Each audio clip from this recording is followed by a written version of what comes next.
Non, je ne vais pas parler de poussette, je vais parler de la vie, celle qui se tient, dans les bras, dans les ventres, dans nos regards, dans nos cœurs et quelquefois quand elle est petite et vulnérable parce qu'elle a besoin de notre protection dans des poussettes que l'on pousse dans des endroits qui sont jolis ou inspirants, ou en tout cas là où il convient d'aller ensemble. Hier, j'étais sur la route vers Limoges et j'écoutais, un brin d'infos et je repensais, en croisant, en plus un accident sur la route, hein, à toutes ces vies en fait qui sont abîmées, perdues, en danger. Et je repensais à cet événement où des bébés à Annecy ont été agressés, violentés, meurtris et mis en danger. Et je repensais à ce déroulement du temps à travers les âges en fait, parce qu'il m'est revenu en fait immédiatement en pensée ce génocide qu'il y a eu il y a à peu près 30 ans entre les Tutsis et les Hutus au Rwanda. Et je me rappelle, j'étais enceinte de mon premier enfant à ce moment-là, et ce génocide, en fait, à la machette, a tué en très peu de temps des milliers de personnes, et elles ont été massacrées.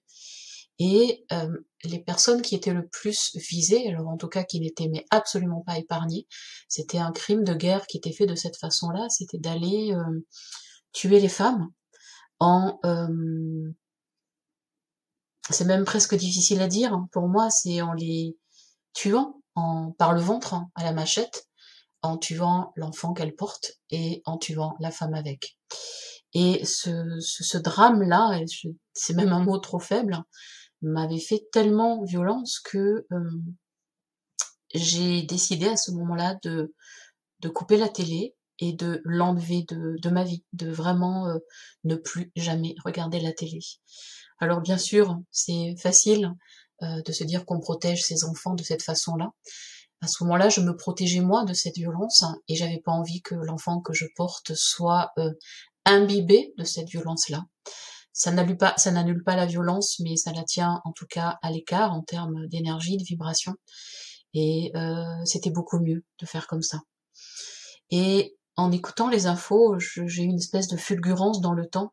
Et je me suis dit, mais c'est incroyable parce que j'ai déroulé le temps dernier avec le Covid et j'ai pensé à ces personnes âgées en EHPAD, comment elles sont mortes et comment quelquefois elles sont mortes de façon prématurée.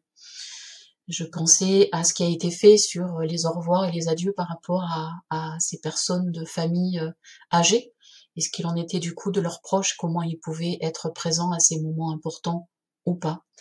Je pensais à ces agressions qu'on sait tous, hein, quotidiennes, avec des personnes plus ou moins jeunes qui sont agressées, mais de plus en plus jeunes. Et puis je repensais à ces morts par suicide chez des très jeunes enfants, on peut même pas dire adolescents. Je repensais au harcèlement et je repensais à ces bébés dans leur poussette. Et le lien que j'ai fait, c'est que on a traversé tous les âges, tous les temps, et que si on s'en prend aux bébés, demain c'est les femmes enceintes, parce que pourquoi pas, parce que sur la ligne du temps, finalement, quelle différence pour les gens qui agressent. Et c'est comme ça que j'ai repensé aux Tutsis et aux Hutus tout de suite. Alors, je ne sais pas si la boucle est bouclée, je ne sais pas si on s'en approche, en tout cas, que ce soit sur un continent ou sur l'autre, la boucle, elle est bouclée.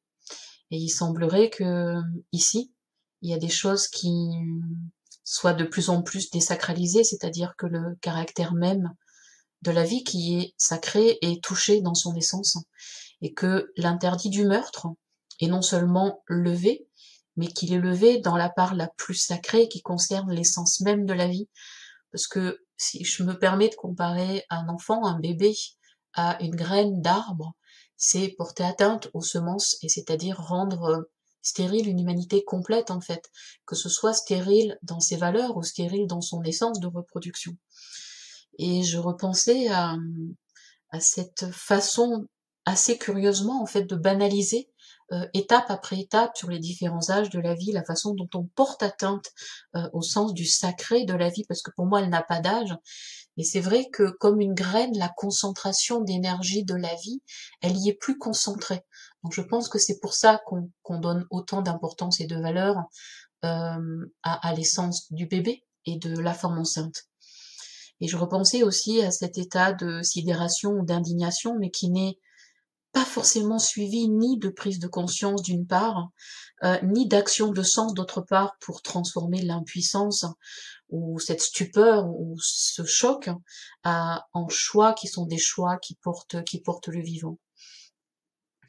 Alors je me suis rappelé aussi que quand moi j'ai commencé à travailler dans l'accompagnement donc individuel en cabinet, ma première clientèle, et donc c'était vraiment un choix parce que ma sensibilité allait vers ces personnes-là.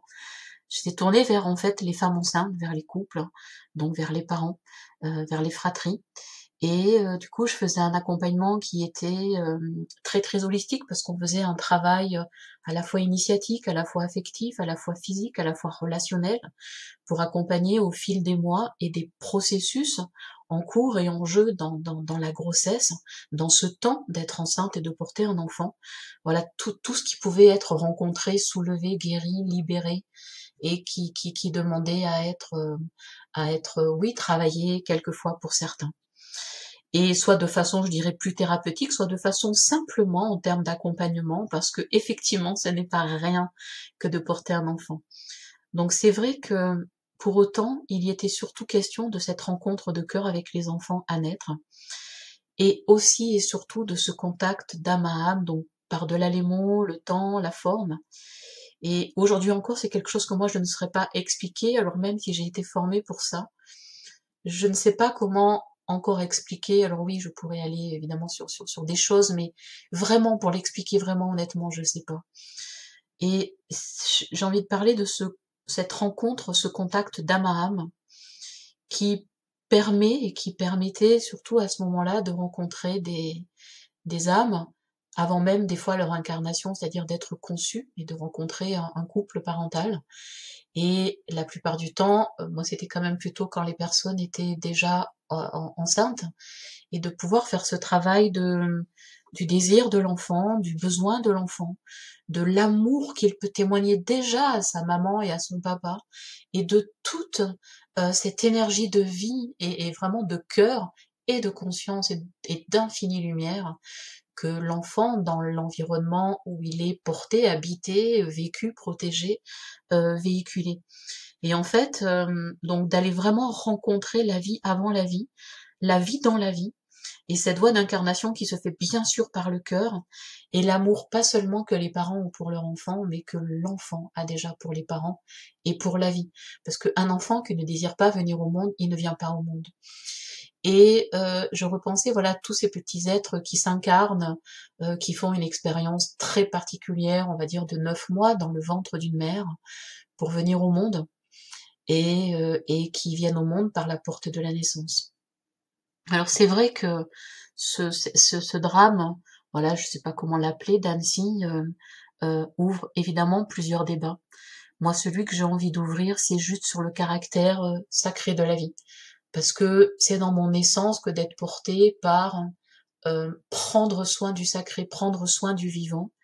Et pour moi, ce vivant, il s'incarne à toutes les portes de la vie, à tous les âges, mais c'est vrai qu'il y a quand même une porte en termes de conception de maternité et de naissance qui est hyper puissante et vraiment, vraiment sacrée.